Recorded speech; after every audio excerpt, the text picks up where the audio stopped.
O contribuinte de fato teria legitimidade para pleitear em juízo a restituição de tributo pago indevidamente? Para o STJ, não. O contribuinte de fato, por formalmente não fazer parte da relação jurídico-tributária, não estaria autorizado a pleitear a restituição de tributo pago pelo contribuinte de direito. Este sim, legitimado a fazê-lo, desde que cumpridas as exigências do artigo 166 do Código Tributário Nacional. É um precedente que suscitou algumas críticas na doutrina, porém é o que prevalece, até porque esse recurso especial ele foi decidido na sistemática dos recursos repetitivos.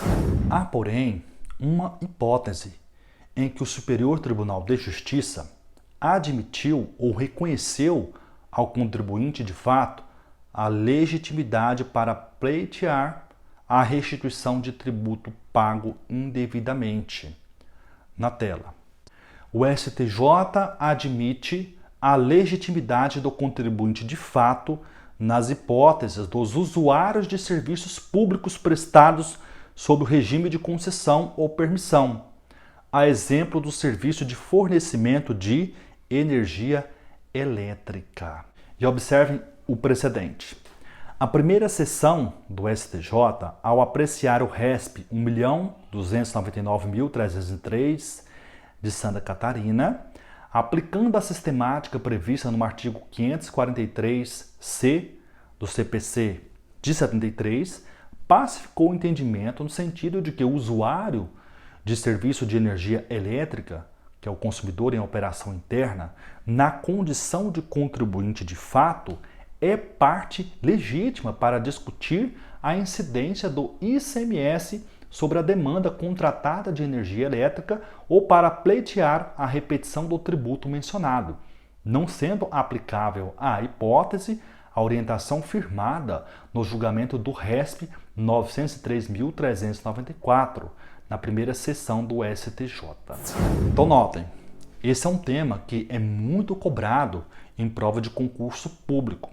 Se eventualmente você pretende prestar concurso para o Ministério Público Federal, para a Magistratura Federal ou para as carreiras fiscais, você precisa estar muito atento, porque a regra é: não se admite que o contribuinte de fato pleiteie judicial ou administrativamente a restituição de tributo pago indevidamente, exceto quando esse contribuinte de fato for consumidor de serviço público prestado em regime de concessão ou permissão. As razões, segundo a doutrina, que levaram o Superior Tribunal de Justiça a decidir dessa forma é que a concessionária e a permissionária de serviço público não teria interesse em pleitear a restituição, o que acabaria por lesar os interesses de milhares de consumidores. Isso porque a concessionária e a permissionária raramente ia se indispor contra o poder concedente, o que não seria razoável admitir. Esse foi o entendimento do STJ, que inclusive entra em rota de colisão com a regra do artigo 166 do Código Tributário Nacional. Outro detalhe importante envolvendo a repetição do indébito tributário é o que diz respeito ao imposto de renda dos servidores públicos dos estados, dos municípios e do Distrito Federal.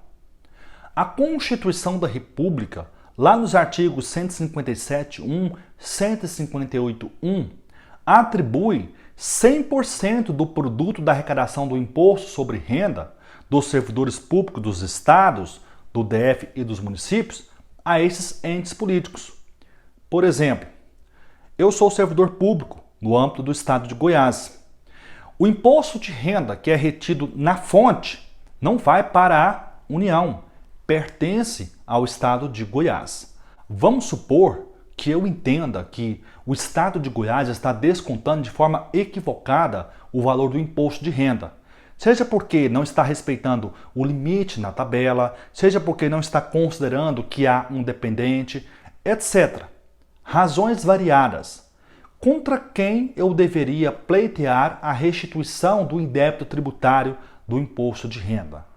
Conforme jurisprudência pacífica do Superior Tribunal de Justiça, quem deve figurar no polo passivo de eventual demanda judicial será o Estado de Goiás e não a União.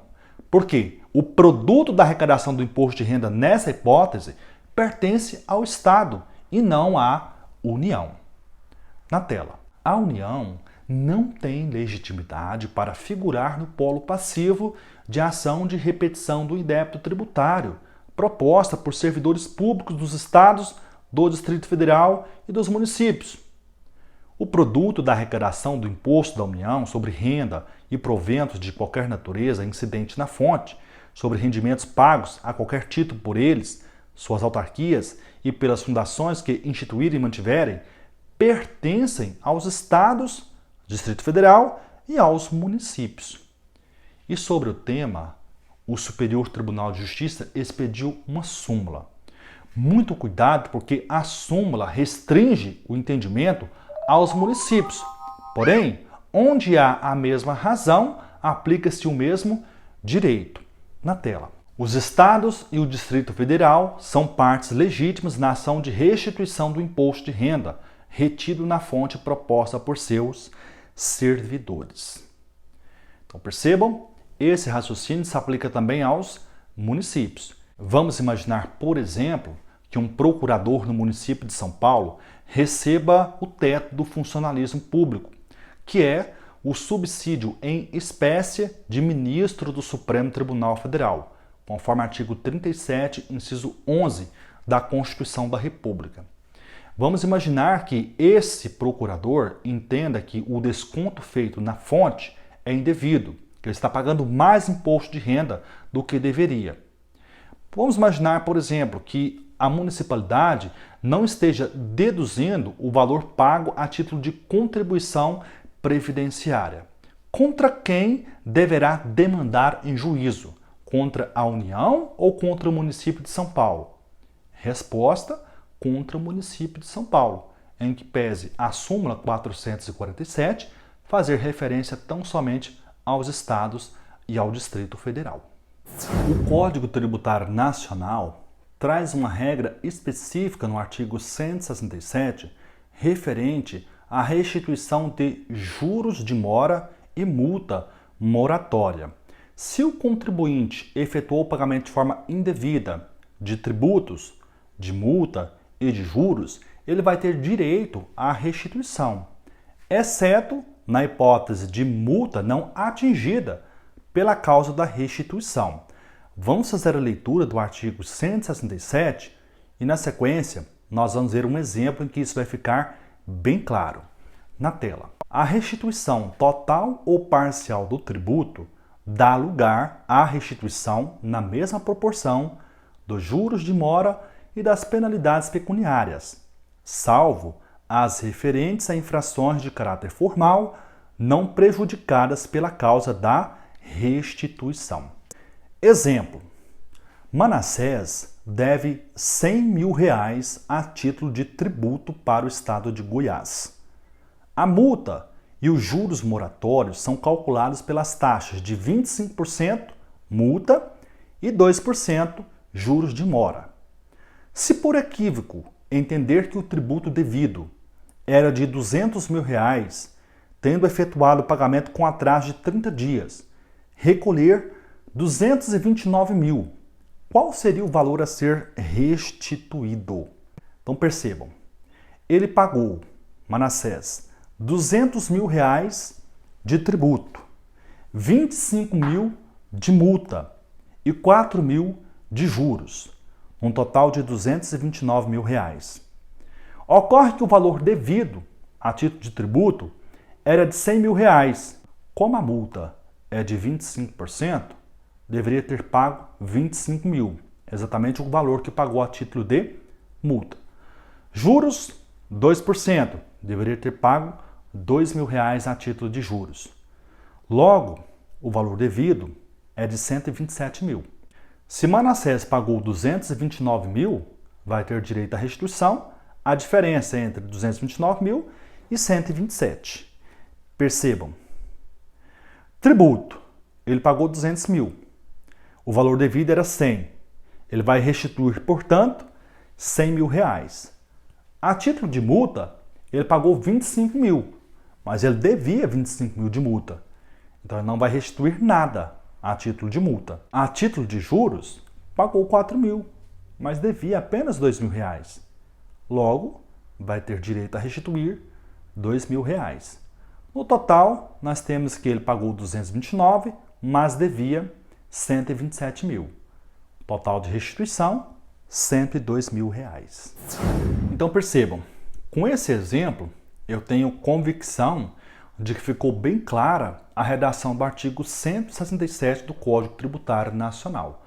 Se o contribuinte pagou tributo indevidamente, juros indevidamente, multa moratória indevidamente, terá direito a restituir tudo. Agora, se eventualmente efetuou o pagamento de uma multa moratória e essa multa era devida, ele não vai ter direito a restituí-la. Essa é a lógica do artigo 167 do Código Tributário Nacional. Outro detalhe importante envolvendo a restituição de tributo indevidamente pago é a que diz respeito aos juros de mora e à correção monetária na restituição. Notem, se o contribuinte efetuar o pagamento do tributo com atraso, ele vai pagar o tributo, juros de mora, correção monetária e a multa moratória. No mesmo sentido, se efetuar o pagamento indevidamente, vai ter direito à restituição, com juros e correção monetária. Não há que se falar, evidentemente, de pagamento de multa do fisco para o contribuinte. A questão que se impõe é: qual é o termo inicial da fluência dos juros de mora do tributo pago indevidamente? Qual é o termo inicial de fluência dos juros na restituição do tributo pago indevidamente? Seria a data do pagamento? Seria a data do requerimento administrativo ou da data da citação em ação judicial? A data da prolação da sentença ou a data do trânsito em julgado da sentença? Percebo que nós temos diversas possibilidades, mas fiquem tranquilos. Nós temos um posicionamento do Superior Tribunal de Justiça a respeito desse tema. Inclusive, o próprio CTN dispõe qual é o termo inicial da fluência desses juros. Notem, o termo inicial da fluência dos juros é a data do trânsito em julgado da decisão definitiva que há a determinar. Você poderia se perguntar: professor, mas a Fazenda Pública ela recorre até ao STF. O processo demora muitos anos, 8 anos, 10 anos. Os juros moratórios só vão contar a partir do trânsito em julgado dessa decisão? Resposta: perfeitamente. É isso mesmo. Artigo 167, parágrafo único. A restituição vence juros não capitalizáveis a partir do trânsito em julgado da decisão definitiva que há determinar. E percebam que o Código Tributário foi bem específico ao não admitir o anatocismo, ou juros sobre juros. Súmula 188 do STJ. Os juros moratórios, na repetição do indébito tributário, são devidos a partir do trânsito em julgado da sentença. Nesse particular, você precisa estar bem atento, porque a Fazenda Pública efetua o pagamento dos débitos em que é condenada em juízo pela sistemática do precatório ou da requisição de pequeno valor, a depender do montante da condenação. Vocês precisam conhecer essas regras, porque isso impacta diretamente a fluência dos juros. Na tela, o pagamento do indébito tributário devido por força de decisão judicial transitada em julgado far-se-á, primeiro, por requisição de pequeno valor, que é a RPV, e segundo, o precatório. Você precisa saber o que é uma RPV e o que é um precatório. A requisição de pequeno valor é uma modalidade de requisição judicial de pagamento para montantes considerados como de pequeno valor, que depende do trânsito em julgado em ações que condenem a fazenda pública a pagar quantia. A questão é, o que é obrigação de pequeno valor? Quem detém legitimidade para, por meio de lei, estipular esse valor? Será que há um valor nacional ou isso é estipulado por cada estado, por cada município? Resposta: é estipulado por cada ente político. A União tem uma lei que estipula o que é obrigação de pequeno valor para fins de RPV. Cada estado-membro deve ter a sua lei e cada município também deve ter a sua lei. A questão que se impõe é: e se os estados-membros e se os municípios se omitirem? O que seria obrigação de pequeno valor? Ou, em outros termos, inexistindo lei no município ou lei no estado que especifique o que é obrigação de pequeno valor para fins de RPV, será que os créditos deveriam ser pagos na modalidade do precatório, que veremos na sequência? Resposta: não. Nós veremos que a Constituição da República estabelece critérios, parâmetros do que sejam obrigações de pequeno valor para fins de RPV, na hipótese de Estados-membros e municípios se mantiverem omissos. A definição do que seja obrigação de pequeno valor é feita por meio de lei a ser editada por cada ente político. No entanto, caso a lei não seja editada, a Constituição prevê, no artigo 87, incisos 1 e 2 do ADCT, os patamares a serem aplicados. Estados e Distrito Federal, 40 salários mínimos. Municípios, 30 salários mínimos. Então notem, aqui você precisa estar atento a dois detalhes. Na hipótese de omissão dos Estados-membros e dos municípios em fixarem por lei própria o que seja obrigação de pequeno valor para fins de requisição de pequeno valor, os valores serão esses. Para os Estados-membros, 40 salários mínimos. Para os municípios, 30 salários mínimos. Mas conforme vocês perceberam, os Estados-membros e os municípios detêm a competência, a legitimidade constitucional, por meio de lei própria, especificar o que são obrigações de pequeno valor para fins de RPV. Entretanto, o legislador constituinte foi cauteloso para evitar aquelas situações, por exemplo, de município especificar que obrigação de pequeno valor seria R$ 500, R$ 200 ou um salário mínimo.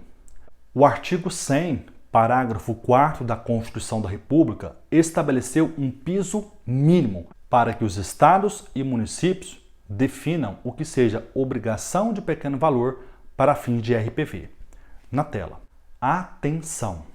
As obrigações de pequeno valor para fins de pagamento via RPV não poderão ser definidas em patamares inferiores ao maior benefício previdenciário pago no âmbito do Regime Geral de Previdência Social, RGPS, conforme artigo 100, parágrafo 4º da Constituição Federal. Atualmente, o maior benefício pago no âmbito do Regime Geral de Previdência Social, que é gerido pelo INSS, é de R$ 6.006.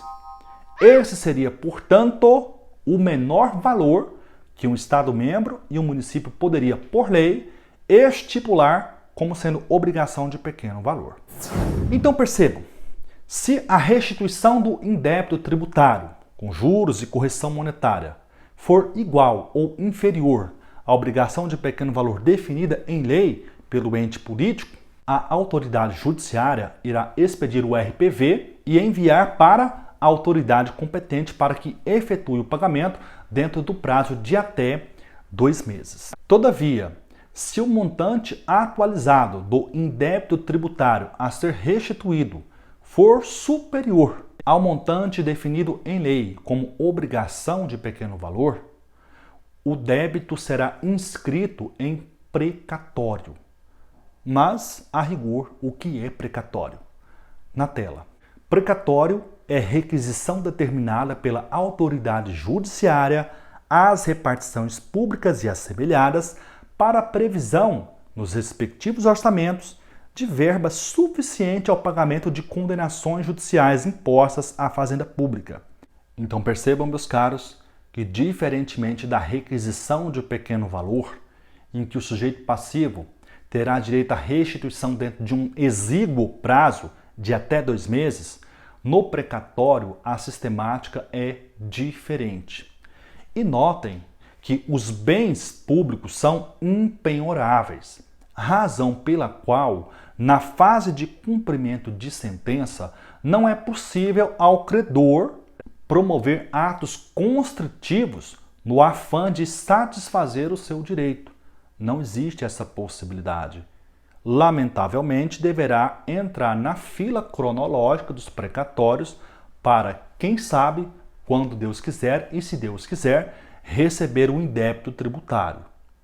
Há notícias na doutrina e na jurisprudência que os precatórios da União estão em dia, mas, como é conhecido de todos que militam na área, os estados e os municípios deixam muito a desejar. A Constituição prevê, lá nos artigos 34 e 35, a possibilidade de intervenção federal e intervenção estadual, quando o estado ou município sem justificativa plausível de pagar os precatórios. Na verdade, descumprir ordem judicial e o não pagamento dos precatórios estaria incluído dentro dessa noção de descumprimento de ordem judicial. O Supremo Tribunal Federal nunca admitiu, na vigência da Constituição de 88, a intervenção federal em Estados-membros que estão inadimplentes com os precatórios, sob o argumento de que a intervenção federal, nessa hipótese, só se justificaria se a inadimplência fosse dolosa, maliciosa, intencional. E o ônus da prova seria do credor e não do devedor. Razão pela qual se arrasta esse histórico e essa cultura de inadimplência. Nós acabamos de estudar que os juros moratórios na repetição do indébito tributário têm influência a partir da data do trânsito em julgado, da decisão que determinar a restituição. Ocorre que, na sistemática dos precatórios, nós sabemos que a Fazenda Pública não vai efetuar o pagamento imediatamente. Vai inserir esse valor, esse montante, no orçamento anual. E para os débitos inscritos até 1º de julho, o pagamento deverá ser feito até o último dia do exercício financeiro seguinte. Ou seja, se eventualmente uma determinada decisão judicial transitar em julgado hoje e o precatório referente a essa decisão for inscrito até o dia 1º de julho de 2020, o credor terá o direito de recebê-lo ou a expectativa até o dia 31 de dezembro de 2021. Isso por determinação constitucional. A questão que se impõe é a que se segue na tela. Se, em regra, o Estado não pode, por expressa determinação constitucional, pagar imediatamente o indébito tributário reconhecido em sentença judicial com trânsito em julgado, como fica a questão do cômputo dos juros moratórios? E notem que a pergunta não é meramente retórica, porque os juros de mora ele tem por objetivo sancionar o devedor recalcitrante. Ora, se o Estado não pode efetuar o pagamento, como solucionar esse impasse? Os juros moratórios continuam fluindo do período que vai de 1º de julho até 31 de dezembro do exercício financeiro seguinte? A resposta será dada no próximo bloco. Até já!